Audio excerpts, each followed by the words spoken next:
ನೋಡಿ, ಈಗಾಗಲೇ ನಮ್ಮ ಮಾಹಿತಿ ಪ್ರಕಾರ ಸುಮಾರು 130 ಭಾರತೀಯರು ನೇಪಾಳ ಈ ಪ್ರವಾಹದಲ್ಲಿ ಸಿಕ್ಬಿದ್ದಿದ್ದಾರೆ ಅಂತ ನಮಗೆ ಮಾಹಿತಿ ಬರ್ತಾ ಇದೆ. ಈಗಾಗಲೇ ನೇಪಾಳ ಟೂರಿಸಂದವರು ಮತ್ತೆ ನಮ್ಮ ಮಿನಿಸ್ಟ್ರಿ ಆಫ್ ಎಕ್ಸ್ಟರ್ನಲ್ ಅಫೇರ್ಸ್ ಅವರು ಕೂಡ ಒಂದು ಹೆಲ್ಪ್ ಲೈನ್ ಅನ್ನ ತೆರೆದಿದ್ದಾರೆ ಎಲ್ಲ ನಮ್ಮ ಭಾರತೀಯದವರಿಗೆ ಮತ್ತೆ ಕನ್ನಡಿಗರಲ್ಲಿ ಇಲ್ಲಿವರೆಗೂ ಎಷ್ಟು ಜನ ಇದ್ದಾರೆ ಅಂತ ಸಂಪೂರ್ಣ ಮಾಹಿತಿ ನಮಗೆ ಬಂದಿಲ್ಲ. ಲೋಕಲ್ ಪೊಲೀಸ್ ಸ್ಟೇಷನ್ಗಳಲ್ಲಿ ಕೂಡ ನಾವು ಹೇಳಿದ್ದೇವೆ, ತಮಗೇನೇ ಮಾಹಿತಿ ಬಂದ್ರೂ ಕೂಡ ಅದನ್ನ ನಾವು ಟಿಜಿ ಅವರಿಗೆ ತಿಳಿಸಬೇಕು ಮತ್ತೆ ನಮ್ಮ ಇಲಾಖೆಯಿಂದ MEAಗೂ ಕೂಡ ನಾವು ತಿಳಿಸ್ತೀವಿ.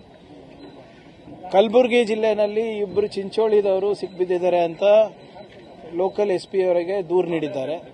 ಇದೇ ರೀತಿ ಬೆಳಗಾಂದಲ್ಲೂ ಕೂಡ ಇದ್ದಾರೆ ಅಂತ ಸುದ್ದಿ ಬರ್ತಾ ಇದೆ, ಆದರೆ ಖಚಿತ ಆಗಿಲ್ಲ.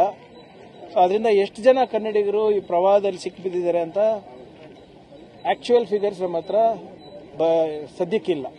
ಬಟ್ ಹೌದು, ಈಗಾಗಲೇ ಎಲ್ಲ ರಾಜ್ಯ ಸರ್ಕಾರಗಳು ಕೂಡ MEA ಅವರ ಹತ್ರ ಟಚ್ನಲ್ಲಿದ್ದಾರೆ. MEA ಅವರು ಕೂಡ ಒಂದು 3 ಹೆಲ್ಪ್ ಲೈನ್ಗಳ ನಂಬರ್ಗಳನ್ನು ಪ್ರಕಟಣೆ ಮಾಡಿದ್ದಾರೆ. ಅದರಲ್ಲಿ ವಾಟ್ಸ್ಆ್ಯಪ್ ಕೂಡ ಮಾಡಬಹುದು ಅಂತ ಅವರು ಪ್ರೆಸ್ ರಿಲೀಸ್ ಅನ್ನು ಮಾಡಿದ್ದಾರೆ. ಸೊ ಅದನ್ನು ನಾವು ಕೂಡ ನಮ್ಮ ಜನರಿಗೆ ತಿಳಿಸಿದ್ದೇವೆ. ಮತ್ತು ತಮ್ಮ ಮುಖಾಂತರ ಸಾರ್ವಜನಿಕರಲ್ಲಿ ಮನವಿ, ಯಾರಾದರೂ ತಮ್ಮ ಸಿಬ್ಬಂದಿಗಳಿರ್ಬೋದು, ಸ್ನೇಹಿತರಿರ್ಬೋದು ಈ ಪ್ರವಾಹದಲ್ಲಿ ಸಿಕ್ಬಿದ್ದಿದ್ರೆ ಆದಷ್ಟು ಬೇಗ ನಮ್ಮ ಗೃಹ ಕಚೇರಿಗೆ ಅಥವಾ ನಮ್ಮ ಡಿಸ್ಟ್ರಿಕ್ಟ್ SP ಕಚೇರಿಗೋ ಅಥವಾ ಲೋಕಲ್ ಪೊಲೀಸ್ ಸ್ಟೇಷನ್ಗೆ ತಿಳಿಸಿದ್ರು ಕೂಡ ನಾವು ನಮ್ಮ ಕೈಲಾದಷ್ಟು ಸಹಾಯವನ್ನು ನಾವು ಮಾಡ್ತೀವಿ. ಪರೀಕ್ಷೆಗಳಲ್ಲಿ ಅಕ್ರಮ ನಡಿಬಾರದು ಗವರ್ಮೆಂಟ್ ರಿಕ್ರೂಟ್ಮೆಂಟ್ನಲ್ಲಿ ಅಂತ ಅದಕ್ಕೆ ರೂಲ್ಸ್ ಫ್ರೇಮ್ ಆಗಿರಲಿಲ್ಲ. ಡ್ರಾಫ್ಟ್ ರೂಲ್ಸು ನಿನ್ನೆಯಿಂದ ನಾವು ಪಬ್ಲಿಷ್ ಮಾಡಿದ್ದೀವಿ. ಸೊ ಆ ಡ್ರಾಫ್ಟ್ ರೂಲ್ಸ್ ಅನ್ನ ನಾವು ಎಕ್ಸ್ಪರ್ಟ್ಸಿಗೆ ಕನ್ಸಲ್ಟ್ ಮಾಡಿದ್ದೀವಿ, ಸಾರ್ವಜನಿಕರಿಗೆ ಕನ್ಸಲ್ಟೇಷನ್ಗೆ ಬಿಟ್ಟಿದ್ದೀವಿ.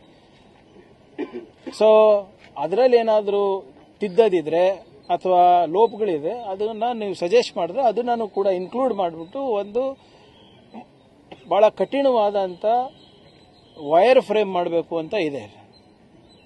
ಸೊ ಅದಾದ ನಂತರ ನೀವು ಹೇಳ್ದಂಗೆ ಒಂದು ಉಪಸಮಿತಿನೂ ಕೂಡ ಮಾಡಿದ್ದೇವೆ. ಯಾಕಂದರೆ we are already recruiting 74,000 people ನಾವು ಈಗಾಗಲೇ. ಅದು ಹೊರತುಪಡಿಸಿ ಈಗ ಒಳ ಮೀಸಲಾತಿ ಇಶ್ಯೂನೂ ಕೂಡ ಸಾರ್ಟ್ ಔಟ್ ಆಗಿರೋದ್ರಿಂದ ಮಾನ್ಯ ಮುಖ್ಯಮಂತ್ರಿಗಳು ಮಿಕ್ಕಿದ ಹುದ್ದೆಗಳನ್ನು ಕೂಡ ತುಂಬಬೇಕು ಅಂತ ಇದೆ. ನೀವು ನೋಡಿದ್ರಿ ಮೊನ್ನೆ ತಾನೇ ಹೇಗೆ ವಿಜಯಪುರ್ನಲ್ಲಿ ಕೆಲವು ಯುವಕರಿಗೆ ಸ್ವಲ್ಪ ಮಿಸ್ಗೈಡ್ ಆಗಿಬಿಟ್ಟು ಪಾಪ 100 ಜನ ಅವಕಾಶಗಳನ್ನು ಕಳ್ಕೊಂಡ್ರು. ಸೊ ಹಾಗಾಗಬಾರ್ದು ಮತ್ತೆ ಅಕ್ರಮಗಳು ನಡಿಬಾರ್ದು ಅಂದ್ಬಿಟ್ಟು ಈ ಉಪಸಮಿತಿಯನ್ನು ಮಾಡಿದ್ದೇವೆ. ಮತ್ತೆ KPSC ಯಾವ ರೀತಿ ನಡ್ಕೊಂಡು ಬಂದಿದೆ ಅಂತಲೂ ಕೂಡ ನಿಮ್ಗೆ ನೆನಪಿದೆ. ಈಗಾಗಲೇ ಶಿವಶಂಕರಪ್ಪ ಸಾವ್ಕಾರ್ ಅವ್ರ ವಿರುದ್ಧ ನಾವು CIDನಲ್ಲೂ ತನಿಖೆ ನಡೆಸ್ತಾ ಇದ್ದೀವಿ, ಮತ್ತೆ CBI IT EDನೂ ಕೂಡ ದಾಳಿ ನಡೆಸಿದ್ದೇವೆ.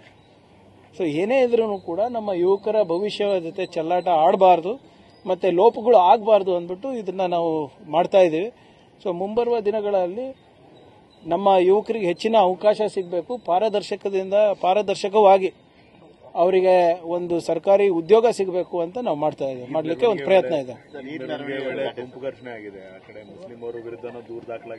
ನೋಡಿ, ನಾನು ಬಹಳ ಸ್ಪಷ್ಟವಾಗಿ ಹಿಂದೆ ಕೂಡ ತಮ್ಮ ಮುಖಾಂತರ ಮನವಿ ಮಾಡಿಕೊಂಡಿದ್ದೆ, ಯಾರ ಆಚರಣೆಗಳಿಗೂ ಕೂಡ ಯಾರು ಕೂಡ ಅಡ್ಡಿ ಬರಬಾರ್ದು, ಕಾನೂನಾತ್ಮಕವಾಗಿ ನಡ್ಕೋಬೇಕು. ನನ್ನ ಆಚರಣೆ ನಿಮ್ಗೆ ಆತಂಕ ಆಗಬಾರ್ದು, ನಿಮ್ಮ ಆಚರಣೆ ನನಗೆ ಆತಂಕ ಆಗಬಾರ್ದು ಅಷ್ಟೇ.